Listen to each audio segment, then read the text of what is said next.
নমস্কার বন্ধুরা, Rina's cooking with নেচারে আপনাদের সবাইকে স্বাগত। চলে এসেছি আজকে রেসিপি নিয়ে। আজকে তৈরি করে দেখাবো অনুষ্ঠান বাড়ির স্টাইলে এঁচোড় কষা। তার জন্য এখানে দেখো এঁচোড় নিয়েছি, এঁচোড়টা খোসা ছাড়িয়ে কেটে নেব। কেটে নিয়েছি এরকম সাইজের করে এঁচোড়গুলো কেটে নিয়েছি। খুব বেশি বড় সাইজের বা খুব ছোট করে নিই, এরকম সাইজের করে কেটে নিতে হবে। এঁচোড়ের জন্য আলুগুলো একটু বড় সাইজের করে কেটে নিয়েছি। এঁচোড়টা জলে ভিজিয়ে রেখেছি। এর মধ্যে অল্প দেবো একটু হলুদ দিয়ে জলে ভিজিয়ে রাখলে এঁচোড়ের গাগুলো যে লাল লাল হয়ে গেছে সেই লালটা অনেকটা কম হবে। দিয়েছি এঁচোড় রান্নাটার জন্য কড়ার মধ্যে দিয়েছি বেশ খানিকটা জল। এঁচোড়গুলো দিয়ে দিচ্ছি। এঁচোড়গুলো প্রথমে একটু ভালো করে সেদ্ধ করে নেব। এর মধ্যে দেবো অল্প একটু হলুদ,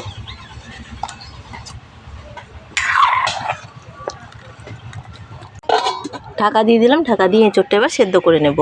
একবার দেখে নেব এঁচোড়টা সেদ্ধ হয়েছে কিনা। এঁচোড় সেদ্ধ হয়ে গেছে। এঁচোড়গুলো এবার জল থেকে ছেঁকে তুলে নেব।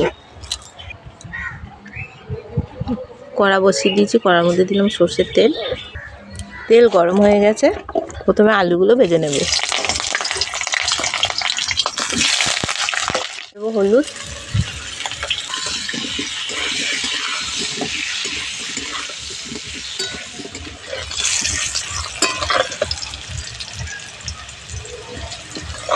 আলুগুলো ভেজে নিয়েছি। আলুগুলো এবার তুলে নিচ্ছি।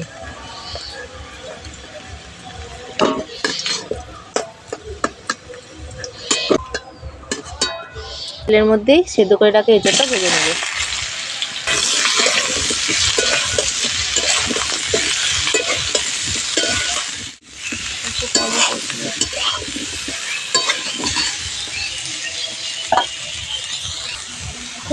এঁচোড়টা ভেজে নিয়েছি, এঁচোড়টা এবার তুলে নিচ্ছি। সরষের তেল,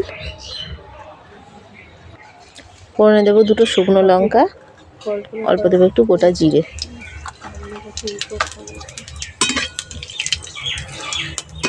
ফোড়ন ভালো করে ভেজে নিয়েছি। পেঁয়াজ কুচি রেখেছিলাম, পেঁয়াজ কুচিটা দিয়ে দিচ্ছি।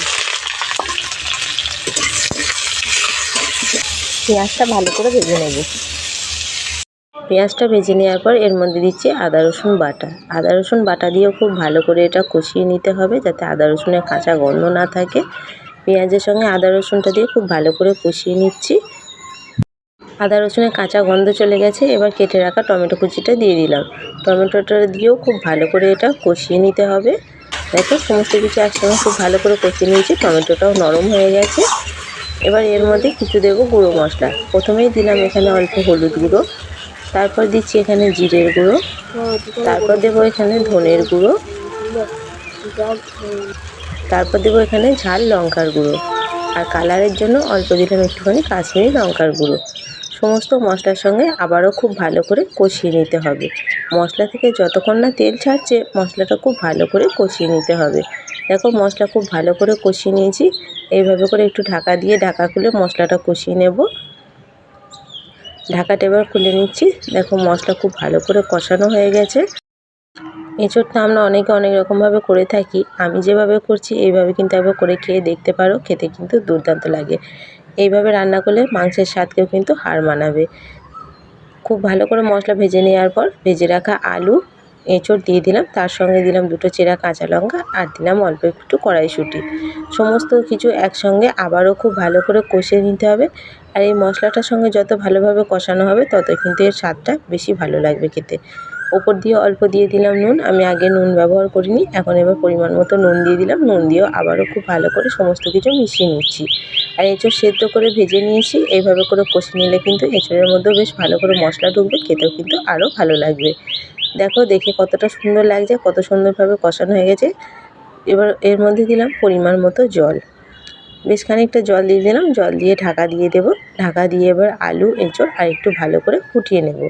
এঁচোড়টা সেদ্ধ হয়ে গেছে, আলুগুলোর সাথে সেদ্ধ হয়ে যায়, তার জন্য এখানে 3 থেকে 4 মিনিট মতো ঢাকা দিয়ে ভালো করে সমস্ত কিছু ফুটিয়ে নেব। 4 মিনিট পর ঢাকাটা খুলে নিলাম। দেখো এঁচোড় সেদ্ধ হয়ে গেছে, আলুও সেদ্ধ হয়ে গেছে। খুব ভালো করে মিশিয়ে নিলাম। এবার নামানোর আগে অল্প দেবো একটুখানি গরম মশলার গুঁড়ো। অল্প গরম মশলার গুঁড়ো দিয়ে খুব ভালো করে মিশিয়ে নিলাম। এঁচোড়ের তরকারি তো পরিবেশনের জন্য প্রায় রেডি হয়েই গেছে। নামানোর আগে ওপর দিয়ে অল্প একটু ধনেপাতা কুচি ছড়িয়ে দিচ্ছি। এতে করে স্বাদটা আরও বেশি ভালো লাগবে। হাতের কাছে থাকলে দিও, হাতের কাছে না থাকলে না দিলেও চলবে। এই শীতকালে এখন ধনেপাতা তো সবার বাড়িতেই থাকে। ধনেপাতাটা দিলে এর স্বাদটা বেশ ভালো হয়, দেখতেও ভালো লাগে। খুব ভালো করে মিশিয়ে নিলাম। আমার অনুষ্ঠান বাড়ির মতো কিন্তু এঁচোড় কষা একদম রেডি হয়ে গেছে। এইভাবে এঁচোড়ের তরকারিটা বানিয়ে তোমরা ভাত বা রুটি, লুচি, পরোটার সঙ্গেও খেতে পারবে। আমি যেভাবে বানালাম এইভাবে একবার বানিয়ে খেয়ে দেখো, আশা করছি তোমাদেরও ভালো লাগবে। এঁচোড় কষা তো অনুষ্ঠান বাড়িতে খেয়ে দেখো, কিন্তু এইভাবে বানালে একবার খেয়ে দেখো বাড়িতে, খেতে কিন্তু দুর্দান্ত লাগবে। এঁচোড় কষার রেসিপিটা কেমন লাগলো কমেন্ট করে জানিও। ভালো লাগলে একটা লাইক, কমেন্ট, শেয়ার করে দেবে। আর চ্যানেলে নতুন বন্ধু হয়ে থাকলে চ্যানেলটা সাবস্ক্রাইব করার অনুরোধ রইল। পাশে থাকা বেল আইকনটা অবশ্যই প্রেস করে দেবে। আমার চ্যানেলে নিত্য নতুন ভিডিও আপলোড করলে ভিডিও নোটিফিকেশান সবার আগে তোমাদের কাছে পৌঁছে যাবে। ফিরে আসবো অন্য কোনো রেসিপি নিয়ে। সম্পূর্ণ ভিডিওটা দেখার জন্য অসংখ্য ধন্যবাদ।